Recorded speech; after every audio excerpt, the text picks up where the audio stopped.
Seperti inilah kondisi ruang kelas 9 SMP Negeri 1 Ciampea Kabupaten Bogor usai atap plafonnya ambruk secara tiba-tiba. Puing-puing bekas plafon atap yang ambruk pun terlihat berantakan menimpa sejumlah meja dan kursi para pelajar yang berada di dalam ruang kelas. Dalam peristiwa ini, 2 orang pelajar mengalami luka-luka akibat tertimpa ambruknya atap plafon hingga harus dilarikan ke puskesmas terdekat untuk mendapatkan pengobatan. Ambruknya atap plafon ini sebelumnya telah diprediksi bakal terjadi oleh pihak sekolah, lantaran posisi plafon atap ruang kelasnya telah mengalami kerusakan dan miring dari tempatnya semula. Namun saat itu pihak sekolah menganggap kondisi atap plafonnya kala itu masih belum membahayakan, sehingga pihak sekolah masih tetap menggunakan ruang kelas ini untuk kegiatan belajar mengajar. 14-15 kejadiannya pada saat KBM.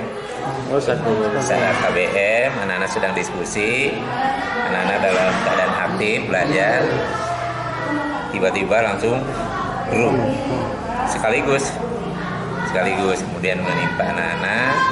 Alhamdulillah anak-anak nggak apa-apa lah ya, walaupun sakit, tapi ada yang kena tangan, lecet, kulitnya saja, tapi tidak mengalami hal yang buruk lah, masih bisa ditangani pertama oleh P3 di sekolah dan Akibat kejadian ini, ruang kelas tersebut dikosongkan dan tidak bisa diisi kembali untuk kegiatan belajar mengajar, guna menghindari kejadian serupa terulang kembali.